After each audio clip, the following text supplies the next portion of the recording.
So Arjuna, we know the story, we know the background. Today is an easy day for me. Arjuna Vishada Yoga only.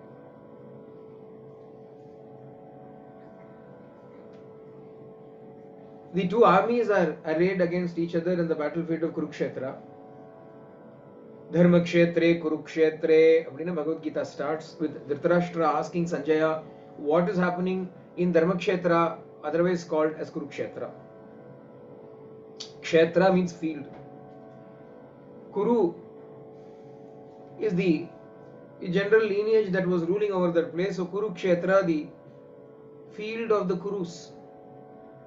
Kuru Vamsham, that is why Kauravas, etc. Kuru Vamsham. So Kaurava Kshetram, Kurukshetram. But Swami gives a very nice interpretation to that word. Kuru means to do. Kuru, do. Kurukshetra means the kshetra where action happens. The kshetra of action. Dhritarashtra gives another name to it, Dharmakshetra. Dharmakshetre, Kurukshetre, in Dharmakshetra, in Kurukshetra.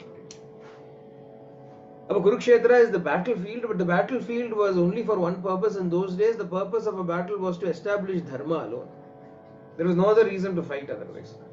To fight to acquire kingdom, etc. was not considered dharmic. The dharma is a dharma yuddha, where justice has to be firmly established. Dharma has to be established. So any war or any battle that takes place for that sake is called Dharma Yuddha, a dharmic battle, and the place where it takes place is the field of Dharma battle, Dharma Kshetra. It is the field of action, Kurukshetra. Dharma Kshetre, Kurukshetre. What happens? Samaveta Yutsava. In the battlefield of Dharma Kshetra or Kurukshetra, Yuyutsavaha, with the desire to do battle, Samavetaha, they have all assembled. Yaruna Mamakaha Pandavaschaiva. Mamakaha Pandavaschaiva Kimakurvata Sanjaya. This is Dhritarashtra saying. This is how it starts. Bhagavad Gita does not start with Krishna saying anything. Bhagavad Gita starts with the blind king asking. O Sanjaya. Sanjaya was the minister. Sanjaya was a close confidant of Dhritarashtra. He was the charioteer of Dhritarashtra. Dhritarashtra was blind, but he wanted to know about everything that was happening in the battlefield. He did not want to wait for the reports to come in every evening. He wanted a blow-by-blow account of what is happening, a running commentary. So what Vyasa did was, Vyasa blessed Sanjaya with a divine vision through which he will be able to see while sitting in the Hastinapura court. He will be able to see what is happening on the battlefield, and he will be relaying everything to Dhritarashtra. This is how the entire battle is narrated. So Dhritarashtra looks at him and says, everybody is assembled. What happened thereafter? This first verse itself is a very important verse because it tells us what is the true Bhagavad Gita. Dharmakshetre, Kurukshetre. Swami says the Dharmakshetra, Kurukshetra is our own body. Our own body is Dharmakshetra. Our own psyche itself is Dharmakshetra, Kurukshetra, the field of action, field of Dharma. Samavetaha, Yuyutsavaha. Yuyutsavaha, ready to do battle. Samavetaha, they have all assembled. Who have assembled now? Mamakaha. Dhritarashtra says, Mamakaha, my sons, my people. Mamakaha means my people, my party, my group. Pandavaha and the Pandava party. Dhritarashtra, they are like children only. Dhritarashtra's younger brother Pandu's sons are Pandavas. So really our people. But the concept our does not come to him. Mine and his is what is coming to him. Mamakaha, my children. Pandavaha, Pandu's children. What did they do having assembled there to fight? So then that itself shows what is the war between. Who is the war between? Mamakaha, Mamakara on the one side. Pandavaha, Pandu means white. He was given the name Pandu because he was very fair, white and almost white in complexion. And he was given the name Pandu. Pandavaha, Valagara. Pandava means white men, white people. Yusha's laughing. Pandava means white people. Mamakaha means, brown people. Mamakaha Pandavaha. Pandu அப்படின்னா Shukla, Shukla, Krishna அப்படின்னா இதில் வருது Lohitha. Vedam, Upanishad itself speaks about Krishna, Shukla, Krishna, Lohita. The three gunas are represented by three colors. Shukla, அப்படின்னா the white color represents Sattva-guna. Krishna, the dark black color represents Tamo-guna. Lohita, the red color represents Rajo-guna.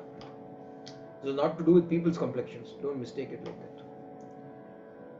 We are not being racist or any of those things. Shukla, Krishna, Lohita are terms that are used by Upanishad itself. But Shukla, I am just interpreting here.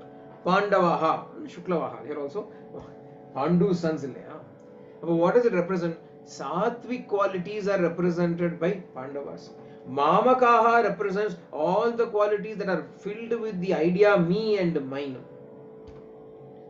So, Dharmakshetra becomes this body, and in this body there is a battle. What is the battle that is happening or fighting in this body? But the fight between the values, the human values of truth and righteousness and love, selflessness, etc. On the other hand, the selfishness that we have, the I and mind that we have, this is the eternal battle that is being waged in all of us. That is why we do not have peace, because there is only war. That is why people are searching for peace.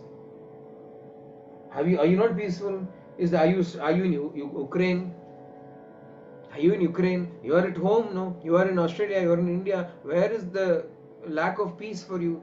No, but I am searching for peace. I want Shanti. I want peace in the children. When is peace not there? When war is there, peace is not there. So when we are saying I do not have peace, that means I am at war. It is the meaning of it. Where is the war? I am not at war with anybody. Internally there is a war going on.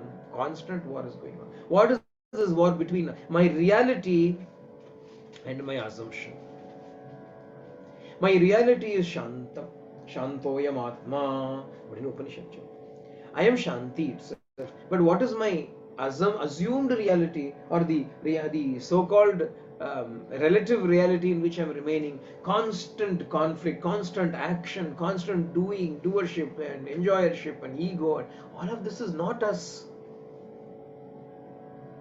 Just before we began the satsang, to the group of people that were here, I asked them a question and I wanted a quick answer. I said, why do you seek God? Why do you seek God? I asked. Well, some various answers came. One answer was because we are the inner yearning. Another answer was, no, but we are searching for happiness and all the things in the world do not give us that happiness. Therefore, we ultimately seek God. No. The real reason why we seek God is because it is our very nature to do so. It is our very nature to do so. We are fighting against our nature by living in this world. We are fighting against our very Swabhava while we are engaging ourselves in this world, because that is not our Swabhava. Our Swabhava is to rest in Shanti, in peace. That is why when a person departs the world, we say at least now RIP, rest in peace. You are no longer part of this world. There was a poem that was written about a slave's death. I can't remember the name of the poem now. One of the famous English poets wrote it. A slave dies, and the poem goes about how lucky he is. He has escaped the overseer's whip. The word overseer's whip will come in that. With the V will not be there. Overseers. Apostrophe. That much I can remember. Because he has escaped the strife, the conflict that is characterizing our world. Ilya? What is there in this world? Everywhere there is some problem or the other. Within ourselves there is problem. Outside us there is problem. Around us there is problem. What is inside us, around us, above us, below us, everywhere, all around us? The problems only everywhere, all around us. Something or the other will keep going wrong. Body itself is a classic example for it. Somewhere or other it will pain. Some red spot will come from somewhere. Some lump will come from somewhere. Some little scratch will come from somewhere. It will all go away after a few days. But while it is there, what is this? What is this? What is this? When one goes away, another one will come.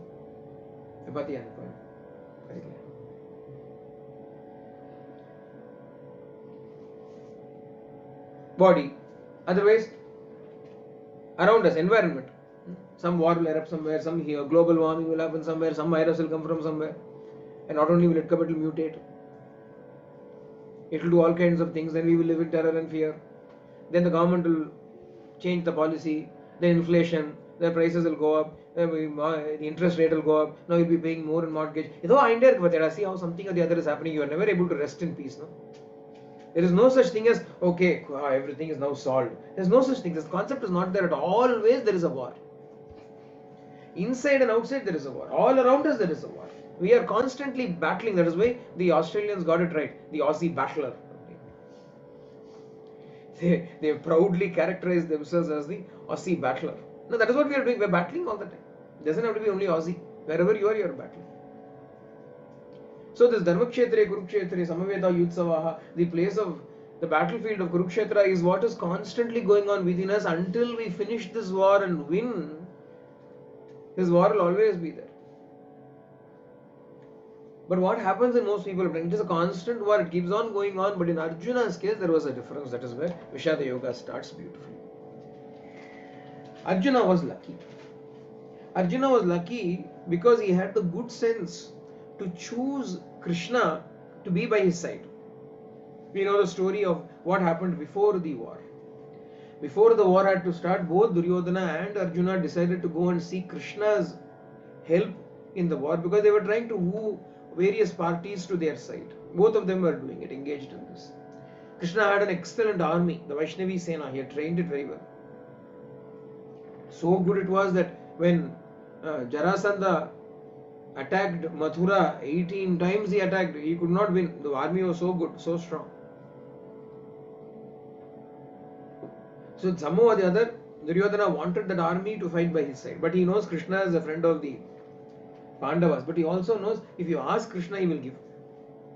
So he goes. Arjuna also goes. Both of them are sitting there. Krishna gets up and asks, what do you want? We know how one sat at the foot, one sat at the head. Isn't it? Do you remember the story? Duryodhana thought, why should I sit at the foot? Krishna was lying down on his couch, sleeping. So both went at the same time. Duryodhana said, I will not sit at the foot. He took up a seat by the head of the bed. Arjuna sat by Krishna's foot, staring at Krishna's beautiful form. Krishna opened his eyes. As soon as he opened his eyes, the first person to see was Arjuna naturally. Arjuna, when did you come? What do you want? Immediately Duryodhana, I am also here. I also want something. Alright, what do you want? No, we want your help in the war. Oh, it's a very complex question for me because I am related to both of you. I cannot exclusively side with only one person. Therefore, I have come up with a plan, like Krishna's master plan. What is the plan? Krishna says, on the one side my army, on the other side me. One side Vaishnavi Sena, one side me. But me means I will not fight. Krishna also was an excellent fighter. Excellent warrior he was. But he said, I will not fight. I will not fight, I will not, so much so I will not even touch a weapon. This is my condition. So either you can have me without even touching a weapon, or you can have my army. What do you want? Duryodhana immediately jumped before Arjuna could say anything. Army, I want the army. Okay, army is yours. Arjuna, no, I only want you. But are you sure I won't fight? No, I only want you. Alright. The beauty is, it's called Vaishnavi Sena. There is another word that is often used with this word Vaishnavi. Another Vaishnavi Maya. Vaishnavi Maya, Vishnu Maya. Maya is always given a prefix, it's Vishnu Maya. Nobody has ever heard of Shiva Maya, no? Have you ever heard of Shiva Maya? No. No other Maya. Maya is always Vishnu Maya only. Vaishnavi Maya. Vaishnavi means of belonging to Vishnu. Vishnu Maya, Vaishnavi Maya. So Vaishnavi Sena is nothing but Vaishnavi Maya. On the other hand is Sakshat Vishnu himself, Krishna himself. Arjuna says, I want only you. I want only you. Even if you will not fight, I want only you. So he had the good sense to choose Krishna. Bhagavan said, what shall I do for you? I have to do something for you since I can't be part of your army and not do anything. So I will do something, I will charioteer for you. Okay. So Krishna became the charioteer. Sarathi, Partha Sarathi. So on the one hand is Krishna, the Partha Sarathi, the charioteer of Arjuna. On the other hand, all the armies are assembled. So this is the beautiful situation. Arjuna was lucky to choose Krishna. Since Arjuna chose Krishna, what did Krishna do? Krishna chose Arjuna.